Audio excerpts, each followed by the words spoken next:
রব্বুল আলামিন বলবেন মালাকুল মাউত কেঁদো না, এটাই দুনিয়ার বিধান, আমি আল্লাহর দেয়া বিধান, এটাই জন্মালেই মরতে হয়। যাও, জান্নাত জাহান্নামের মাঝখানে একটা জায়গা আছে, জায়গাটার নাম হলো আরাফ। এই আরাফের মধ্যেখানে যে দাঁড়াও, ওখানে যে মালাকুল মাউত কাঁপতে থাকবে। মালাকুল মাউত বলবে, আল্লাহ সৃষ্টির শুরুতে যদি জানতাম সবাইকে মৃত্যুদান করার পরে, রূহ কবজ করার পরে আমাকেও মরতে হবে, তাহলে এই কঠিন দায়িত্বের ব্যাপারে আপনার কাছে ক্ষমা চাইতাম। আজকে আমারও যে ভাগ্য বরণ করে নিতে হবে সৃষ্টির শুরুতে, আমি এটা কল্পনাই করতে পারিনি।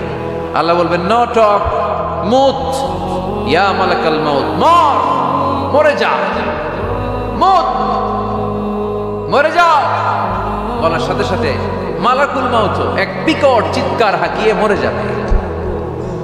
মালাকুল মাউতের চিৎকারটা সেদিন এত ভয়ঙ্কর হবে, বিষ্ণু ঈসা ইসলাম বলেন, ওই চিৎকারের আওয়াজ যদি পৃথিবীর মানুষেরা কান দিয়ে শুনতে পেত, তাহলে কিয়ামত সংগঠিত হওয়ার জন্য আলাদা করে ইসরাফিলের সিঙ্গার প্রয়োজন হতো না।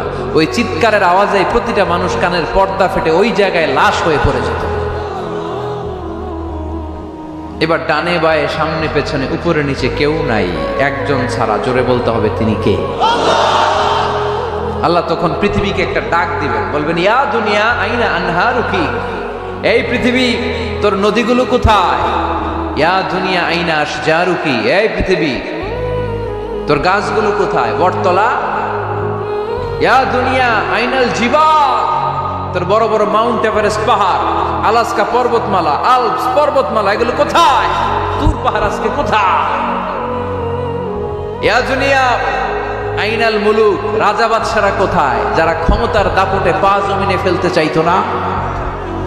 আইনাল জাবাবেরা, অত্যাচারী স্বৈর শাসকগুলো আজকে কোথায়? কোথায় আজকে? কোনো আওয়াজ নাই। আল্লাহ তখন হুঙ্কার দিয়ে বলবেন, লিমানিল মুলকুল ইয়াউম, who belongs the kingdom today. Allah চিৎকার দিয়ে বলবেন, আজকে ক্ষমতা কার? আওয়াজ করে বলেন, সেদিন ক্ষমতা কার? আল্লাহ সেদিন প্রশ্ন করে নিজেই নিজের প্রশ্নের উত্তর দিবেন, লিমানিল মুলকুল ইয়াউমা লিল্লাহিল ওয়াহিদিল কাহ্হার। সেদিন ক্ষমতা দুনিয়ার কোনো রাজার নাই, কোনো বাদশার নাই, কোনো স্বৈর শাসকের নাই, কোনো সুলতানের নাই, কারো নাই। সেদিন ক্ষমতা চলবে একজনের, তিনি কে? তার নাম হচ্ছে রহমান। তার নাম কি? আরো জোরে বলেন, কি নাম? এজন্য রহমান কারে বলে আজকে চিনতে পারছেন? তার দয়ার শেষ আছে? তার ক্ষমতার কোন কুল কিনারা আছে? তার ধনভাণ্ডারে কোনো কমতি আছে? এজন্য লা বিশাইইন মিন নিআমিকা রাব্বানা নুকাযযিবু ফালাকাল হামদ, we don't deny any of your mercy and blessings, all praises to you. Allah তোমার কোন নিয়ামতকে আমরা অস্বীকার করি না। আল্লাহ প্রথমে ধমক দিয়ে বলছেন, এই মানব জাতি আর জিন জাতি, আমার কোন নিয়ামতকে অস্বীকার করবে? আমরা বলি কোনোটাই অস্বীকার করি না। সকল প্রশংসার মালিক একজন, তিনি কে? আল্লাহর প্রশংসা জীবনে সব জায়গায় করতে রাজি আছেন? সবাই রাজি আছেন? কে কে রাজি? হাত তুলে আল্লাহর দেখান। কুল্লু মান আলাইহা ফান ওয়া ইয়াবকা ওয়াজহু রাব্বিকা যুল জালালি ওয়াল ইকরাম। পড়েন, কুল্লু মান আলাইহা ফান ওয়া ইয়াবকা ওয়াজহু রাব্বিকা যুল জালালি ওয়াল ইকরাম فبأي آلاء ربكما تكذبان। সুবহান আল্লাহ। আল্লাহ বললেন, মহাবিশ্বে যা দেখতে পাও সব শেষ হয়ে যাবে, যা দেখা যায় সব ধ্বংস হয়ে যাবে একজন সত্তা ছাড়া। চিল্লায় বলেন, তিনি কে? আমরা চিরকাল থাকার জন্য পৃথিবীতে আসছি না? কে কে আজীবন বাঁচবেন? হাত তোলেন তো। বাঁচবো কেউ? আমরা কেউ বাঁচবে? বেঁচে থাকবে একজন সত্তা, তিনি কে? তিনি অব্যয়, তিনি অক্ষয়, তার লয় নাই, তার কোনো ক্ষয় নাই, তিনি সদা জাগ্রত, সদা সজাগ, তিনি হচ্ছেন আল্লাহ রব্বুল ইজ্জত। চিল্লায় কোন ঠিক কিনা? সবাই মরে যাবো আমরা, সবাই, কেউ থাকবে না। এই পৃথিবী থাকার জায়গা নয়। কিয়ামতের সময় আল্লাহ তাআলা মালাকুল মাউতকে বলবেন, সবার রূহ কবজ করে দেব, সবার, কেউ থাকবে না, সবার রূহ কবজ হয়ে যাবে। আল্লাহ মালাকুল মাউতকে বলবেন, মালাকুল মাউত কি অবস্থা? বলবে, সব শেষ। মাইয়াপ্পা, কে বাকি? মালাকুল মাউত বলবে, জিনেরা বাকি, যাদেরকে দেখা যায় না। আল্লাহ বলবেন, জিনদেরকেও শেষ করে ফেলো, রূহ কবজ করো। মালাকুল মাউত আজরাইল জিনদের রূহ কবজ করবে। আল্লাহ এবার জিজ্ঞেস করবে, ইয়া মালাকাল মাউত আখবিরনি মাইয়াবকা, এবার বলো আর কে বাকি? মালাকুল মাউত বলবে, আল্লাহ মানুষগুলো সব শেষ, জিনগুলাও শেষ, এবার বাকি ইবলিশ শয়তান, ইবলিশরেও শেষ করো, ইবলিশও শেষ। আল্লাহ আবার জিজ্ঞেস করবেন, ইয়া মালাকাল মাউতি মাইয়াবকা, আর কে বেঁচে আছে বলো? মালাকুল মাউত বলবে, আল্লাহ আপনার কথা অনুযায়ী পৃথিবীর সব মানুষের রূহ কবজ করলাম, সব জিনদের রূহ কবজ করলাম, ইবলিসের রূহ কবজ করলাম, এখন আছে শুধু ফেরেশতারা। আছে কারা? যাও ফেরেশতাদের রূহ কবজ করো, ফেরেশতাদের রূহ কবজ হয়ে যাবে। এবার আল্লাহ জিজ্ঞেস করবেন, ইয়া মালাকাল মাউত আখবিরনি মাইয়াবকা। মালাকুল মাউত বলবে, আল্লাহ আপনার কথা মতো ধরে ধরে সব শেষ, ফেরেশতাও শেষ, 4 জন ছাড়া। কয়জন ছাড়া? জোরে বলেন, কয়জন ছাড়া? ইসরাফিল, জিব্রাইল, মিকাইল, আজরাইল। আল্লাহ এই 4 জন আমরা বাকি। আল্লাহ বলবে, যাও ইযহাব ইনতালিক ইলা জিবরিল ওয়াকবাদ রূহা, জিব্রাইলের রূহ কবজ করো। ইযহাব ইলা ইসরাফিল ওয়াকবাদ রূহা, ইসরাফিলের রূহ কবজ করো। ইযহাব ইলা মিকাইল ওয়াকবাদ রূহা, রূহ কবজ করো। ওই 3 ফেরেশতাও শেষ। এবার আল্লাহ তাআলা জিজ্ঞেস করবেন, ইয়া মালাকাল মাউত আখবিরনি মাইয়াবকা, হে মালাকুল মাউত আর কে বাকি আছে বলো? মালাকুল মাউত বলবে, আল্লাহ আপনার কথা মতো মানুষগুলো শেষ, জিনগুলো শেষ, ইবলিশ শেষ, আমার বাকি 3 ভাই ইসরাফিল, মিকাইল, জিব্রাইলও শেষ, শুধু আমি, শুধু আমি। আল্লাহ বলবেন, কেউ নাই? মালাকুল মাউত বলবে, না আল্লাহ কেউ নাই। এবার আল্লাহ তাআলা বলবেন, মালাকুল মাউত তুমি তো সবাইরে মারছো, এবার তুমি মরো। এজন্য আল্লাহ কোরআনে বললেন, ওয়ামিন আয়াতিহি খালকুস সামাওয়াতি ওয়াল আরদি ওয়াখতিলাফু আলসিনাতিকুম ওয়া আলওয়ানিকুম ইন্না ফি যালিকা লাআয়াতিন লিল আলিমিন। নিশ্চয়ই আল্লাহ তাআলার অসাধারণ সৃষ্টিশৈলীর মধ্যে একটা সৃষ্টিশৈলী হলো আকাশ জমিন সৃষ্টি, আরেকটা সৃষ্টিশৈলী হলো ভাষার ভিন্নতা, 3 নাম্বার সৃষ্টিশৈলী হলো গায়ের রঙের ভিন্নতা। সুবহানাল্লাহ। আমরা এখানে যদি 1 লক্ষ লোক হই, আমাদের একজনের গায়ের চামড়ার কালারের সাথে আরেকজনের মিল আছে? আমারটা একরকম, ওনারটা আরেক রকম, হুজুরেরটা আরেক রকম, হুজুরেরটা আরেক রকম, এই ছোট বাচ্চাটা আরেক রকম। একজনের স্কিনের রঙের সাথে আরেকজনের স্কিনের রঙের মিল নাই, একজনের চেহারার সাথে আরেকজনের চেহারার মিল নাই। এতগুলো ডিজাইন আল্লাহ পাইলো কই? সুবহানাল্লাহ কইতে মনে চায় না? এজন্য আল্লাহ বললেন, আল্লামাহুল বায়ান, আমি বয়ান শিক্ষা দিয়েছি, আমি তোমারে জিহ্বা দিয়েছি, চোখ দিয়েছি। আলাম নাজআল লাহু আইনাইনি ওয়া লিসানাও ওয়া শাফাতাইন ওয়া হাদাইনাহুন নাজদাইন। আল্লাহ বললেন, আমি কি তোরে চোখ দেই নাই, নাক দেই নাই, আমি কি তোরে জিহ্বা দেই নাই, আমি কি তোরে মনের ভাব প্রকাশ করার জন্য সুন্দর একটা ভাষা দেই নাই? সুবহানাল্লাহ পড়েন। তাহলে ভাষার মালিক কে? এই ভাষা নাজিল করেছে কে? এরপরে আল্লাহ বললেন, আশ-শামসু ওয়াল কামারু বিহিসবান, সূর্য আর চাঁদ এই দুইটাকে আমি বানিয়েছি হিসাব করার জন্য।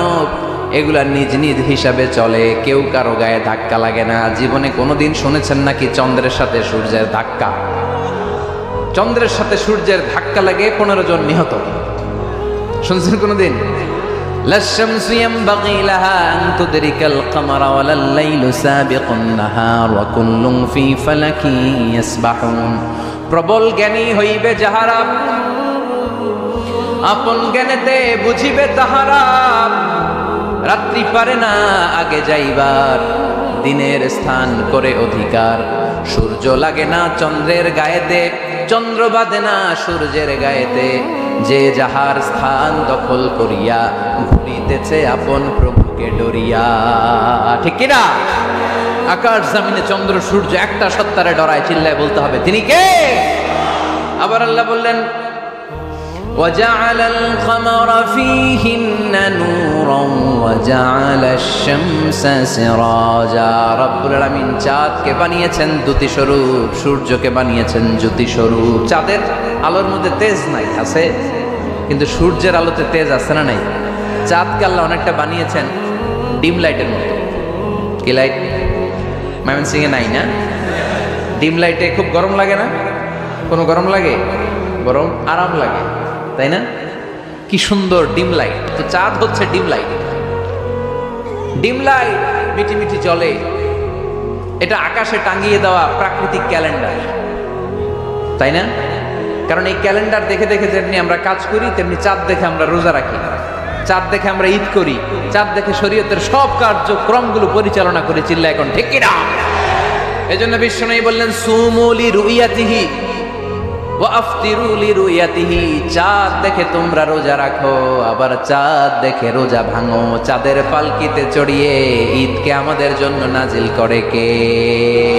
চাঁদের পালকি চড়ে আসলো সবার ঘরে, আসলো খুশির ঈদ, বলো ঈদ মুবারক, ঈদ মুবারক, ঈদ মুবারক, ঈদ পড়েন, বলো ঈদ মুবারক, ঈদ মুবারক, ঈদ মুবারক, ঈদ। সুবহানাল্লাহ পড়েন।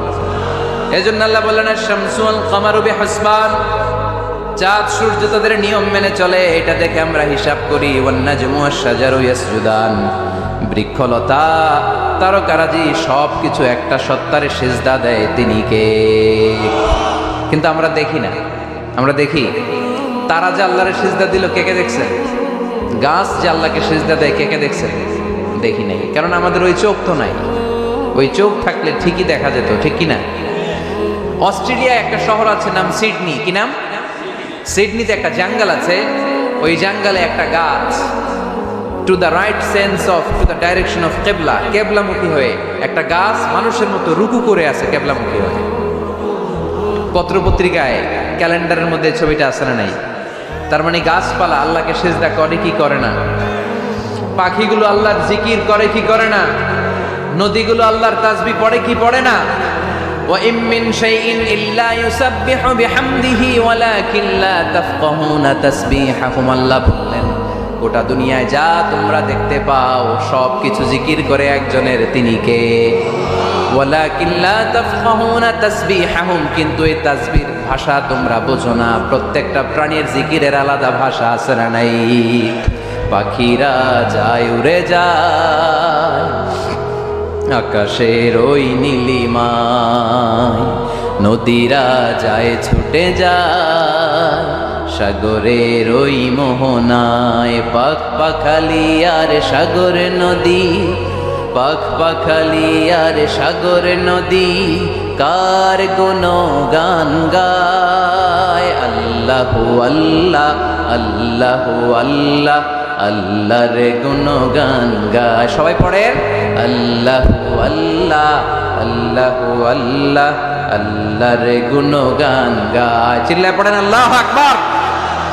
তাহলে মহাবিশ্ব যা দেখা যায় সবগুলো জিকির করে একজনের, তিনি কে? সবকিছু সেজদা করে একজনকে, তিনি কে?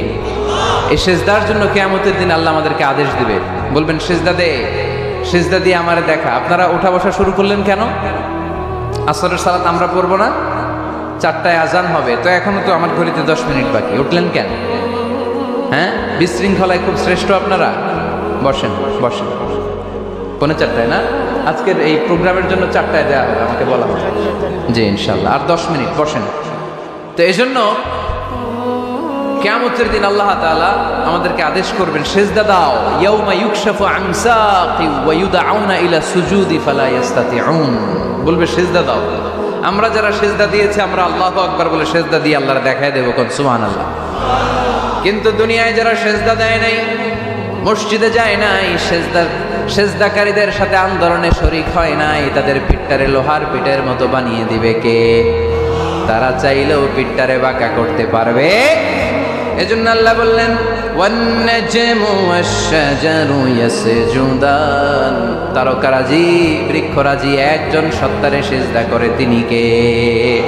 এরপর আল্লাহ নিয়ামতের বর্ণনা দিলেন, তোমাদেরকে আমি ফল ফলাদি দিয়েছি, তোমাদেরকে আমি মিঠা নদীর পানি দিয়েছি, লোনা পানি দিয়েছি। মারাজাল বাহরাইন ইয়ালতাকিয়ান বাইনাহুমা বারযাখুল লা ইয়াবগিয়ান, একদিকে লোনা পানি একদিকে মিঠা পানি বয়ে যায়, লা ইয়াবগিয়ান, মিশে না, মাঝখানে অদৃশ্য দেয়ালটা তৈরি করলো কে? এই দৃশ্য আপনারা দেখছেন? দেখেন নাই? কেউ দেখেন নাই? কোথায় দেখছেন? ভিডিওতে। বাংলাদেশের অনেক জায়গায় আছে লোনা পানি আর মিঠা পানি মিশানো, একটা কালো ঘোলা আর একটা একেবারে ক্রিস্টাল ক্লিয়ার। আমি মিশরে দেখেছি নীল নদের পানি আর লোহিত সাগরের পানি মিশানো, একটার পানি ঠান্ডা আর একটা গরম, একটা ডেনসিটি হাই আর একটা ডেনসিটি লো, একটা লবণ বেশি আর একটা লবণ নাই, তাই একটার সাথে আরেকটা মিশে না। এদিক দিয়ে পানির মতো জিনিস বয়ে যায়, একটা কালো ঘোলা আর একটা সাদা, মাঝখানে অদৃশ্য দেয়াল দিয়ে রেখেছে কে? আরো জোরে বলতে হবে তিনি কে? এরপর রাব্বুল আলামিন আমাদের বিবেকটাকে নাড়া দিয়ে আখিরাতের কথা স্মরণ করিয়ে দিয়ে বললেন,